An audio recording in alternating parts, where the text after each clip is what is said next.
presentation this afternoon, is Dr. John Hart from Boston University, who's a professor of Christian ethics and has started the Ecological Ethics doctoral program there. He's been a partner with the Forum on Religion and Ecology at Yale. With John and myself recently did a wonderful summary of the Pope's encyclical on charity and truth. He has written 4 books, and he has also been instrumental in helping to write some of the bishops' letters, including the one on the Columbia River Basin that was done with several of the U.S. bishops and the Canadian bishops. It's a very powerful statement. Please join me in welcoming John Hart.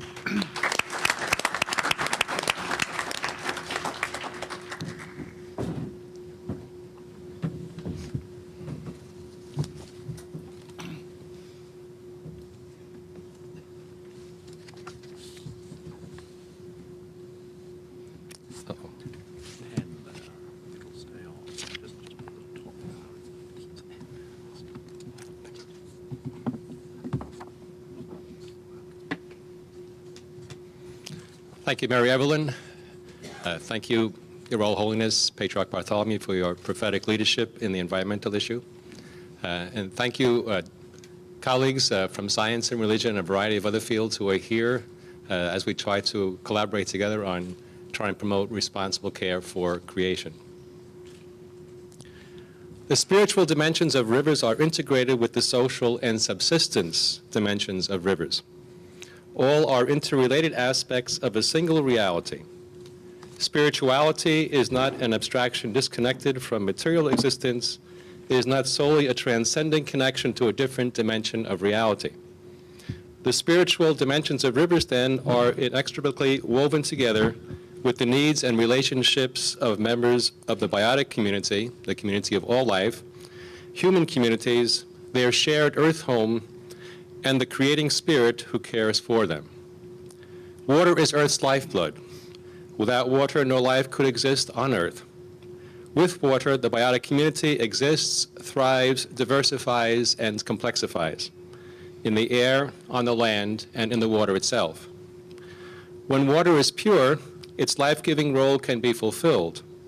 When water is polluted, it endangers health and life, not only for humankind, but for all the biotic community. Environmental degradation and water privatization have caused water to lose its nature and role as living water, as a bountiful source of natural goods that are needed to provide for the common good. Water is losing also its ability to be a sacramental symbol, a sign in nature of the solicitous Creator whose works are good. Fish and their water habitat provide earth goods shared in common by human communities, thereby promoting the human common good. The conditions of fish and water, their abundance and state of purity, indicate the level of well-being of the commons, the shared space of the web of life, and the extent of human fidelity to the creating spirit and to care for creation. As stated by the U.S. Catholic bishops in Renewing the Earth, we live in a sacramental universe, a creation revelatory of divine presence.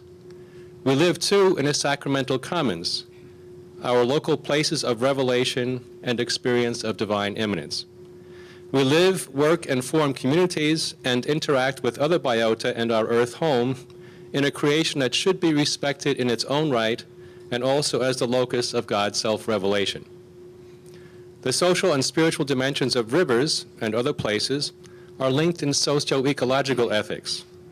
Such linkage is noted by, among others, Brazilian theologian and social activist Leonardo Boff. The title of his recent book summarizes well the issues: Cry of the Earth, Cry of the Poor. Living water in the Bible. The Bible speaks of living water in both a material and a spiritual sense.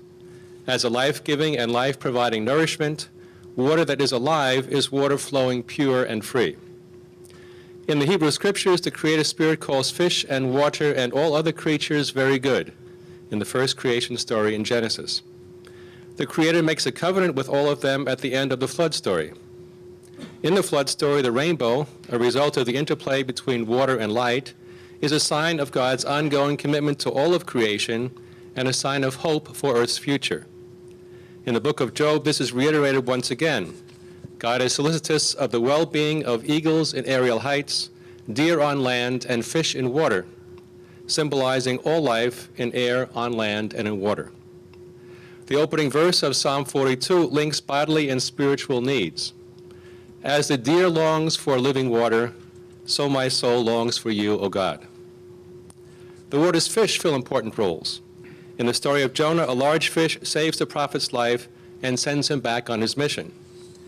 In Matthew's gospel, fish provide life by being food for hungry multitudes. Fish provide a livelihood for Peter, James, and John, and other disciples of Jesus. And they symbolize compassion. No one will give the snake instead of a fish to a hungry neighbor. Water is important in the Christian scriptures.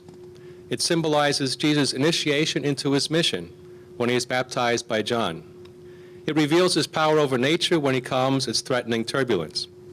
It represents spiritual healing for the Samaritan woman. Jesus' socio-ecological teachings are present in the Last Judgment story in Matthew. Earth's natural goods should be used to feed the hungry, provide drink for the thirsty, clothe the naked, and shelter the homeless. Earth's goods, then, transformed by human labor, are to meet the subsistence needs of all.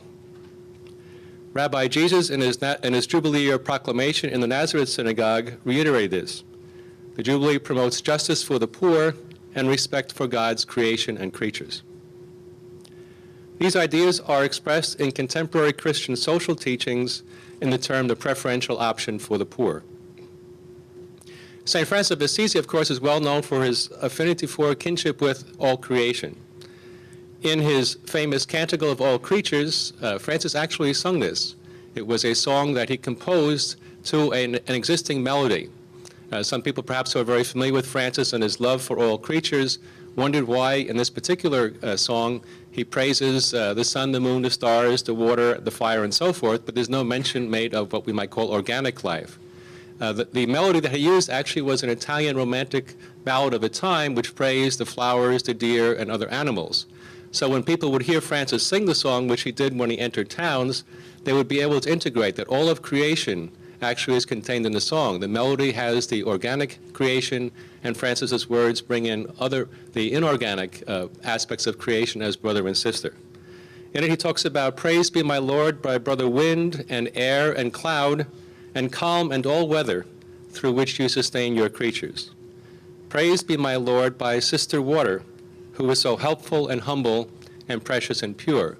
Here, as in the Psalms, as in Psalm 148, for example, Francis too talks about creation praising God. It's not praising God just by its existence as a sign of the Creator, but rather in itself. Can water, however, praise God if clouds and rivers are polluted, or if living water is privatized, and humans and other biota are deprived of its life-giving nourishment? In the northwestern U.S., the Catholic bishops issued a letter called the Columbia River Watershed Caring for Creation and the Common Good. They propose 10 considerations of community caretaking. Among the things they promote are trying to prevent extinction of the salmon species, which impacts native fishes, of course, and all fishes in the area. Try and prevent water pollution from factories, agricultural operations, and urban runoff.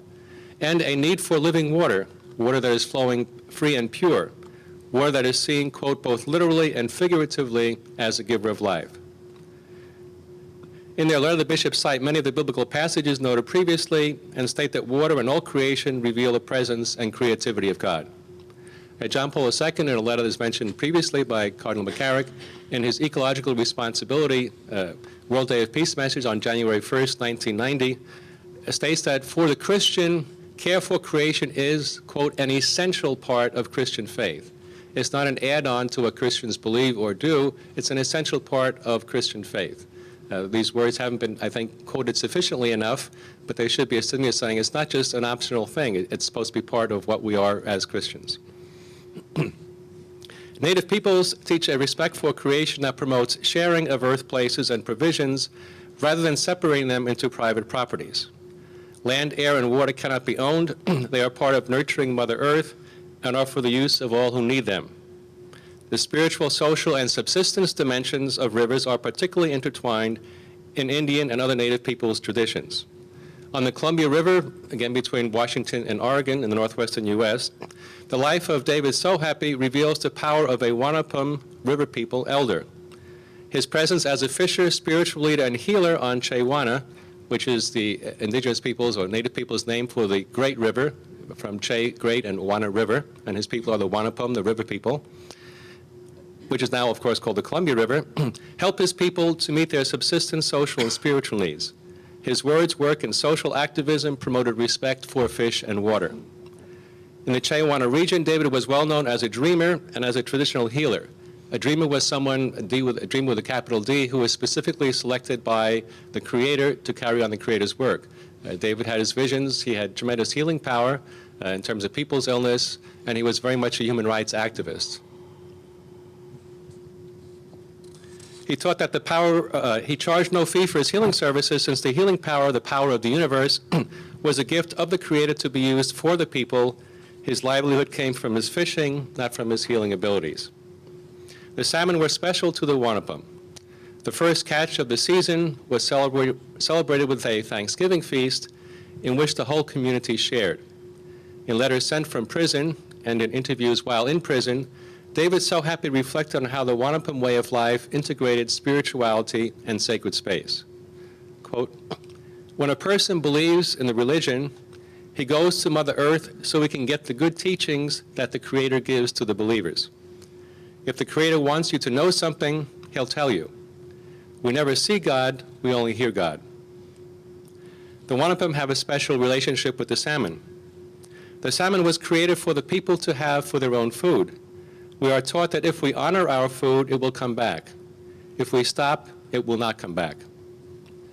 David so happy was imprisoned when he provided for the physical and spiritual needs of his people and used nonviolent civil disobedience to promote justice for river peoples and care for salmon and Mother Earth. He walked the way of the Creator. His spirit continues to guide the river people today. David won 5 court cases, including one in the U.S. Supreme Court in 1968, So Happy v. Smith. Congress then changed the law. He was arrested 3 months before the law was changed by Congress. And as one member of Congress said on the floor of the Senate, it seems like the only reason we're passing this law is to get David so happy, since he was so successful in previous cases. He spent 20 months in prison as a consequence. The Mississippi River, spiritual and social dimensions. The Columbia River, Chewana, the Great River, has social and ecological issues paralleled in the Mississippi River. Mississippi, the big water. Here too, Native peoples have been deprived of their ancestral lands and experienced racism, economic oppression, and forced removal, most notably in a decades-long Trail of Tears, which decimated relocated peoples. The name of Trail of Tears is taken from a description of the first removal in 1831 of the Choctaw Nation. Alexis de Tocqueville, in his travels through the U.S., viewed part of this injustice. He wrote later of what he witnessed in Memphis, quote, "We watched the expulsion of one of the most celebrated and ancient American peoples. Events surrounding Hurricane Katrina bore particular witness to the suffering endured by African Americans in particular, and of other ethnic peoples, especially the poorest among them in New Orleans. Politics and profits took precedence over people, and thousands are still displaced involuntarily. As the distinguished sociologist Robert Bullard has shown in his landmark work, Dumping in Dixie, and other writings, race is a factor in the siting and construction of facilities to dispose of toxic and other wastes, and African Americans are and have been victims of environmental racism. The Mississippi region, too, then, needs spiritual and social rebirth." I mentioned earlier the story of the Noah and the Ark, which was mentioned previously, too. Of course, the story ends with the rainbow, as I mentioned, a sign of hope in the future, a sign of God's covenant with all creation. It's not just with humans, but with all creation. Just as all creation, the story is saved on board the Ark. All living creatures are saved on board the Ark. A number of years ago, I was hiking up Mount Helena, near my home in Helena, Montana, and I was traveling along what's called the Ridge Trail. It's a very beautiful place. It goes up on top of the ridge of the mountains and through forests and meadows and so forth. And on this particular day, as I was walking, it was a very hot day, but then a rainstorm came along. And I was both soaked and refreshed by the rain. And as I was on my way back along the mountain trail, I saw ahead of me a rainbow, and I marked a particular tree that it was landing on, and I ran over to the tree to stand in the rainbow. And of course, I realized that this is not a possibility. The rainbow, of course, appears to retreat before you. It's actually a series of rainbows that you are seeing. And so when I got to the tree, I looked ahead, there was a bush. I marked the bush. I ran toward that laughing at myself, but it was a beautiful day at this point, and I was enjoying being outside and so forth. And when I got to the bush, I had the idea, I turned around and looked at the trail above me, and it struck me that if someone were where I had been before or someplace along the trail, and they looked down upon where I was, I would in fact be standing in the rainbow. And then I heard a voice give me two instructions. One was, believe not only in what you have seen, believe not only in what you see, but in what you have seen, and believe even when you cannot see. And I would suggest that's something both that has to do with religious faith, but also scientific faith, as people explore various theories and try to come up with ways of explaining what's happening in the natural world in which we live. This idea of having faith and hope in the future.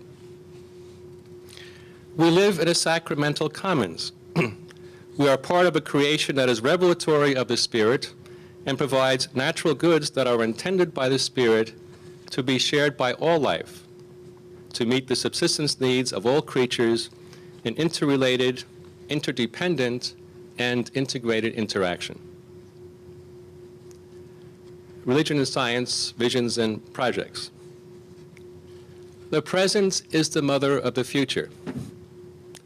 The future is the mother of the present. What we do today will give birth to the earth of tomorrow. What we envision for tomorrow will give birth to our actions today. There's a dialogical relationship between what we envision and what we do, and between what we do and then what we envision. So we improve the future by envisioning what it should be, it stimulates us, and then the projects we do, of course, can help to bring about positive change.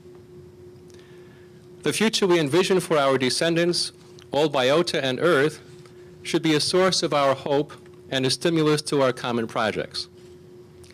The rainbow should be a reminder to us of divine solicitude and our own obligations to reflect that solicitude in our own lives and have the hope and the courage to concretize it in action. Rivers should be living waters.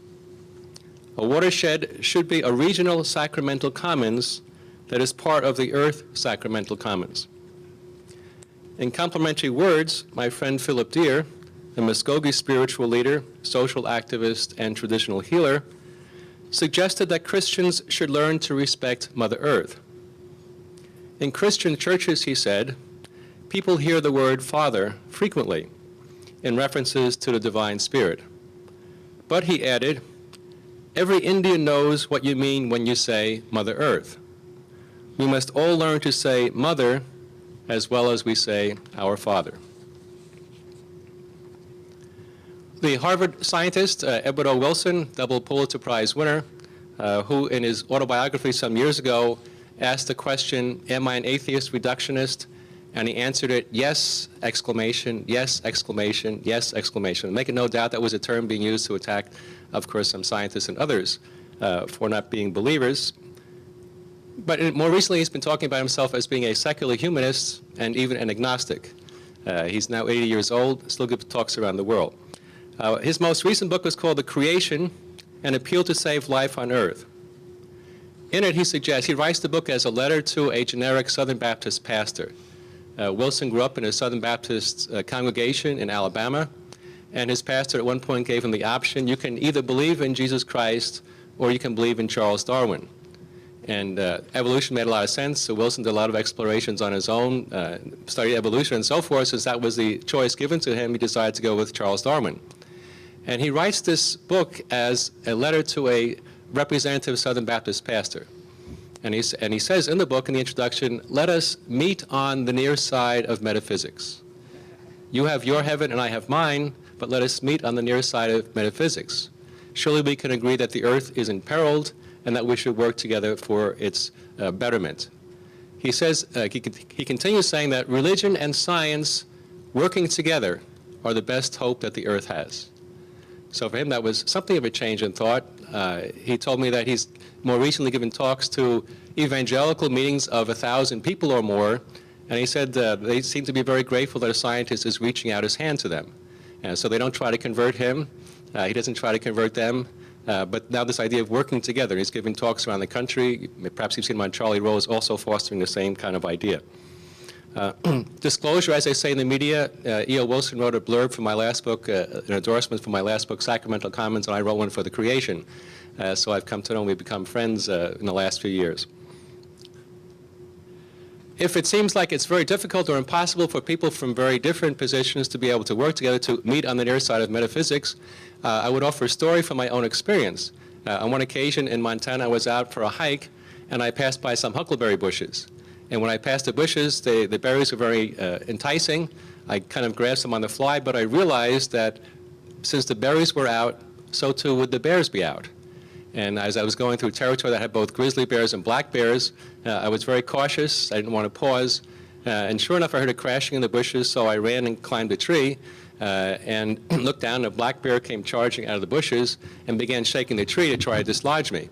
And I hung on for dear life, looking down and seeing the snout of the bear and the teeth and so forth, not wanting to provide lunch for even as worthy a creature as a black bear. And finally, the bear gave up and wandered back into the bushes. So I waited for a time and slowly climbed down the tree and then went up the path again. And I heard a crashing in the bushes a second time. I ran back since I had been able to climb that tree, climbed once again, and this time a black bear came out and right behind a grizzly bear. And both of the bears are shaking the tree, and now I have two bears waiting for lunch, and I decided that I had to really hang on for dear life, and so I did. And finally the bears gave up and wandered back into the berry bushes. I waited a really, really, really long time, and then I climbed down the tree again and started up the trail. And all of a sudden there's a crashing in the bushes a third time. So I ran back and climbed a tree, and as I'm sitting in the tree, I'm wondering, what could there possibly be in Montana that's bigger than a black bear and a grizzly bear that could help them to get me out of the tree? And the black bear came charging out of the bushes, the grizzly bear came charging out of the bushes, and slowly the bottom of the bushes parted, and a beaver waddled out. Now, since I stand before you still alive, you have probably figured out that the story is apocryphal. The beaver didn't chew down the tree, so it would fall down and enable the bears to get me. If you know about black bears and grizzly bears, they probably would have been fighting over who got the beaver hors d'oeuvre before going after the entree that was in the tree. A friend of mine, Jim Maine, who's a member of the White Clay people or the Gros Ventre people in northeastern Montana, told me that story some years ago. And I decided if I personalized it a bit, it would help you to remember it. And like parables, if you remember a story, you might think about what the implications of the story are. So even though this could not happen in the natural world, it is a good representation of black bears and beavers and grizzly bears. That is, people with very distinct metaphysical outlooks, if you want, working together to try to resolve common problems. If we want the spiritual dimensions of rivers to be experienced by future generations, we must work to clean and conserve rivers so they might be a clear sign of life, to nourish us, the salmon and other fish who inhabit them, and the bears, eagles, deer, and flora that need water for their survival. Respect for creation and the Creator, and appreciation of natural beauty, and our own survival needs all require that we work toward the day when living water will flow abundantly, as a provider of physical life and as a symbol of spiritual life. I was given a third teaching in the spring when I was preparing for a different conference, and it was believe in what you hope you will see. And I linked that back to the rainbow, again, a sign of hope, that we envision something, we're not quite sure if it's going to happen, but if that's what we hope and that's what we want to happen, that we will work toward it. And if we believe enough in it, enough people share in the vision, then we will be able to accomplish this. So let us integrate the insights of science and religion and work to make this vision a visible reality and a spiritual reality for our children and all life, for present and future generations. Thank you.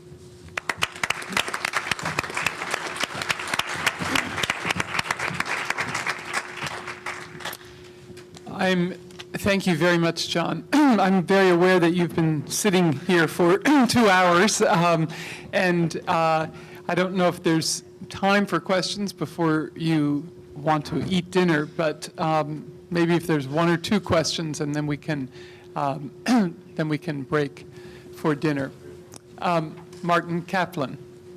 Just a quick question, if I may. The Lord Bishop and Cardinal McCarrick have noted the outstanding moral leadership of His All Holiness Patriarch Bartholomew, of Pope John Paul, of Pope Benedict, and others.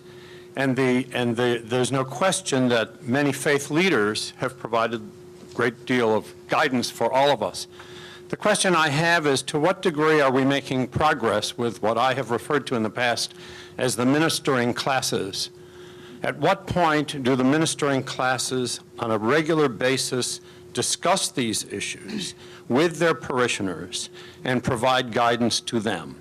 At what point in the disaster that is befalling all of us, whether it's 100 million people underwater in Bangladesh, do the ministering classes around the world of all faiths reflect on this regularly with their parishioners as a moral issue?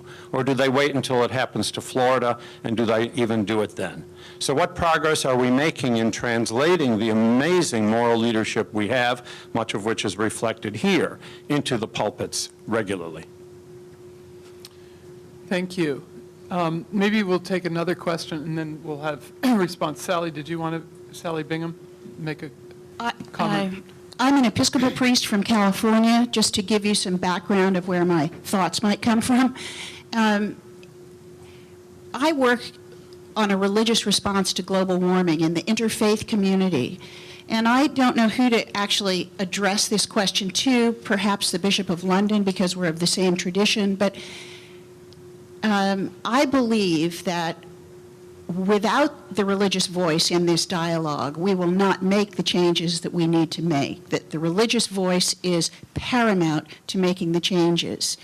But I wonder why religions have not come together and why we don't work together. Why can't Jews, Muslims, Christians all come together in solidarity around this issue? Because we all agree. The Quran, I mean, the Taoists and the Hindus and the Jewish religion, we're all together on this. And wouldn't it be powerful if the entire religious community could come together, stand in solidarity, and work as a unified voice? It also has the side benefit of bringing religions together on an issue where we can agree. Okay, thank you. And maybe this will be the third and final question. Fred Kruger. Yes. I'm Fred Kruger, coordinating the National Religious Coalition on Creation Care. At the beginning of every Congress, we conduct a national prayer breakfast for creation care. And we see in all of religion a wonderfully articulated theology of creation. But my question is, how do we bring that into the congregations? How do we shape it so that it goes into the priests and the clergymen who will present it to our parishes? It's not happening right now at that level, even though it's flourishing at the level of thought leadership.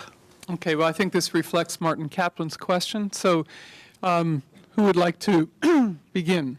John? A couple of examples. It's actually, this responds to both questions, I think, or maybe all three questions. One is that in 1999, the Worldwide Fund for Nature, or World Wildlife Fund, the panda people, at their annual meeting, which was held in Nepal, awarded 26 different faith-based organizations what they called, for their sacred gifts for Earth, sacred gifts for a living planet. And the award was funded by Prince Philip, Duke of Edinburgh. The Columbia River Bishops Project, with which I worked, was one of the recipients because of the bishops passed through a letter. And what they did was, instead of trying to find a way that religions were working together, in this case was how different religions, and of the 26 recipients, there were 11 different religions represented, how they took parts of their own faith and tried to express them in action. And if you went to the WWF site and looked up Alliance of Religions and Conservation and Sacred Gifts for a Living Planet, you could find examples in all these different traditions of people working from within their specific tradition. There is also, some of you might have seen, November-December issue of Sierra magazine. The Sierra Club has not been known in the past for being supportive of Christianity or religious efforts, but in November-December of 1998, they issued a magazine that celebrated all these different kinds of efforts within the U.S. of organizations sometimes working together or sometimes working independently, who were based their environmental activism on their particular religious faith. This past year, the Sierra Club issued a Faith in Action booklet, which I recommended to you, You can get it off the website, which lists an organization from each of the 50 states, one from Washington, D.C., and one from Puerto Rico. And some of these are coalitions of groups that are working on issues. And this particular booklet might give you some ideas yourselves for different places that you work. Thank you. Roger? I think, I mean, the downside is that I think you want to keep in perspective that religions are very limited. We live in a Christian country. I'm not Christian, but I've been given to understand that Christianity says that it's not the goal of life to become rich, and it's not the goal of life to acquire a tremendous amount of physical violent power. And yet we live in a Christian country in which the fanatical pursuit of wealth and military power seems to dominate social life. So there is frequently a disconnect between what religion teaches, at least the part of religion which makes extreme moral demands, and I mean extreme in a good sense, not in a bad sense. The extreme moral demands of all religions are extremely difficult to follow. And most people, a great deal of the time, don't follow them, no matter what they claim to be, what religion they claim to be. So while it's not surprising that while inspired leadership of the world's religions have been talking about the importance of environmental change, most people don't do very much. And that's true about religious people. It's true about non-religious people, too. Most people aren't doing that very much. They're concerned with their careers, with their family, with their health, with their immediate concerns. On the other hand, as John pointed out, there are a lot of areas now where individuals are trying to get their local congregations, often under the leadership of 2 or 3 people in the community, the church, the priest, the minister, the rabbi. This is a groundswell. Now, how much effect this is going to have, whether it's going to be any more effective than the teachings about not acquiring wealth, so forth, that's going to take some time to find out. Thank you. Just showing that we are singing from the same hymn sheet, the Alliance for Religions in Conservation and the World Wildlife Fund, of course, is holding a conference under the patronage of the Secretary General of the UN in Windsor at the beginning of November. And the hope is that a number of religious bodies from around the world are going to make common cause, just in the way in which you suggest would be very salutary. I agree very much that we don't always live up to what we profess. But many churches and religious bodies are hugely significant social institutions. I mean, just talking about my own church, we emit as much carbon as the largest supermarket chain in the country, with our schools and our churches and various other institutions. So we've got to change our own behavior, and I think that that is something which raises consciousness and is influential. And that's why we've got a huge publication program, which began, of course, with the deathless pamphlet entitled "How Many Light Bulbs Does It Take to Change an Anglican?" And there's been a huge amount of teaching which has been put into the seminary syllabuses. This is part of the training of clergy now. In the diocese, we have a director of environmental challenge, and he is directing his attention to the 500 communities in the diocese. So I think it is happening, but it's very, very patchy. One of the most encouraging features, of course, is that Islam, where one of your own domiciled great Islamic scholars, Sayyid Hossein Nasrallah, who was in this field in the early 1970s and wrote very prophetically about just the themes we've been hearing about this afternoon, he, of course, continues to teach and write, and I certainly have the impression from Muslim friends that concern for this whole area is certainly rising, and they're seeking for practical ways of influencing their constituency. The last thing is, I think the comment about E.O. Wilson is very interesting. Just about a fortnight ago, the former Chief Scientific Officer to the UK government, who was also President of the Royal Society, Lord May, who said he was an atheist and at the age of 11 had experienced what he described as an inverse epiphany. He nevertheless said, looking at the challenge which faces the whole human race, through environmental degradation these days, that only God could be an appropriate response to the gravity of the situation. And of course, that is an entirely proper scientific way of proceeding.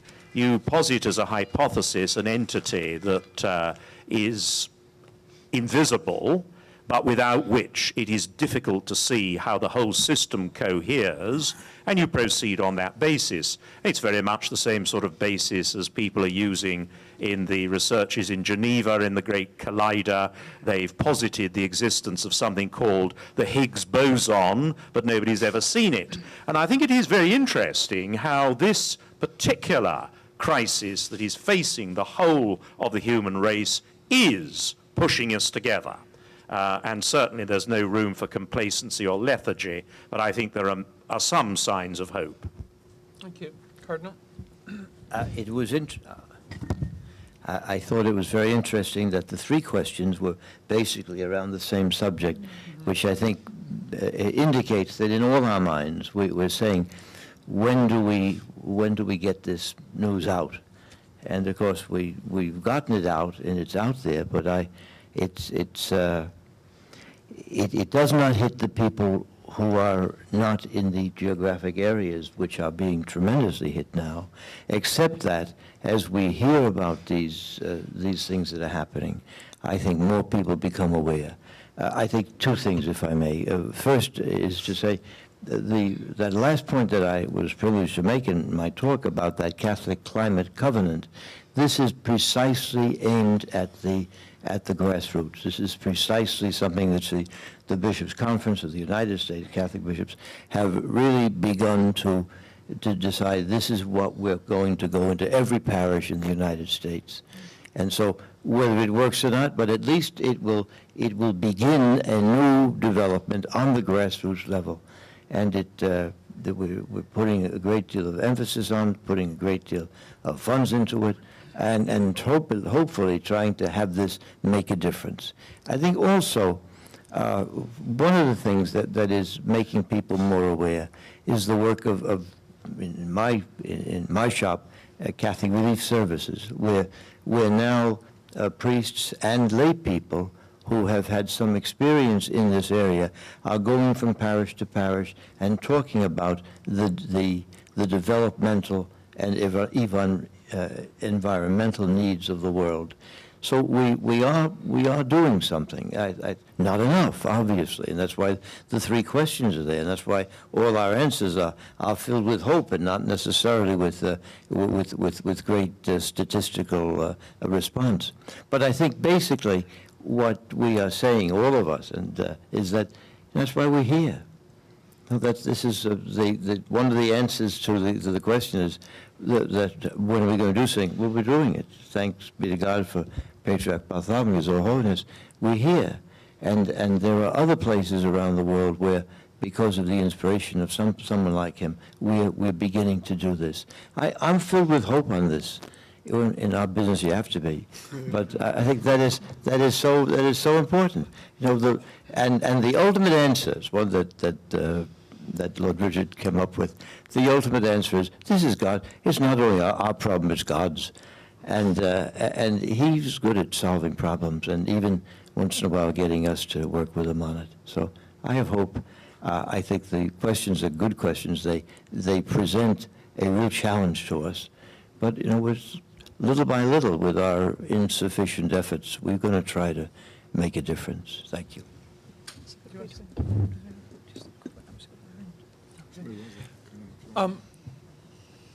Yes. I just wanted to make one remark about that, because discussion, which is a discussion on communication. And I am from the United Nations Environment Program. We heard from the World Wildlife Fund and from others. There are environmental organizations that are continuously struggling with how to bring the message to the grassroots. Mm-hmm. They need intermediates. The church is a very powerful intermediate. There were efforts scattered. For instance, we heard now different examples. There's another example of the World Council of Churches that even created an environmental department to try and assist in doing that. So there are organizations which have the material, which can package the material, and there are intermediaries who have huge constituencies. It's just a question of organizing. And I think this is one of the issues at this symposium, which is a very crucial issue. I simply wanted to mention that because it is a very, very crucial core problem of communication. Thank you. If I might make just some concluding comments, and thank you all for our panelists and their presentations and for your patience.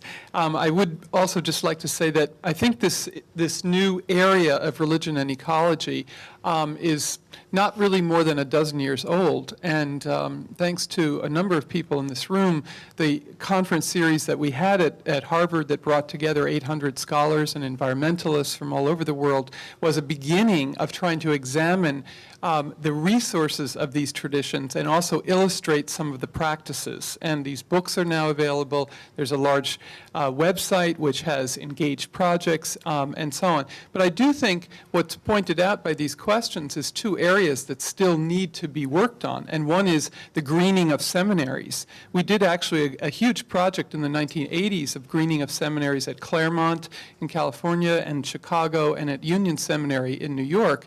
And there's a new effort now to green seminaries, because unless we have, and of course the Halaki Seminary has done this as well, but unless we have the training of clergy and ministers and priests and so on, this won't reach the pews, so to speak. So I think that's hugely important.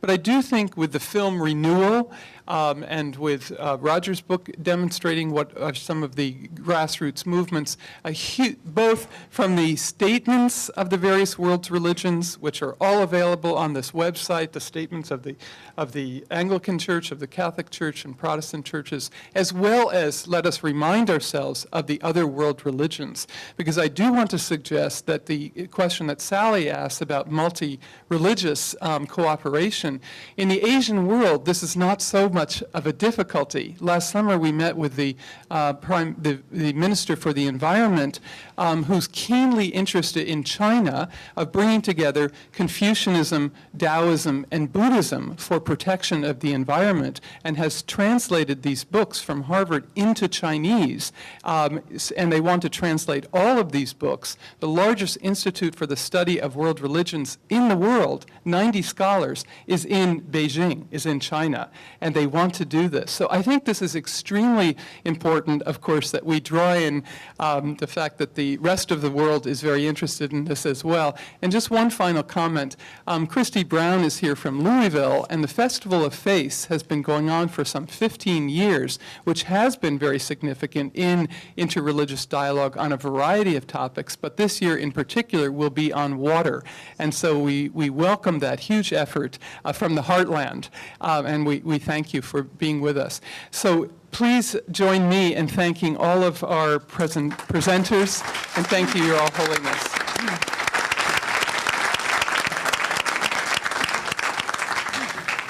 7 o'clock on the dot. You're a great organizer.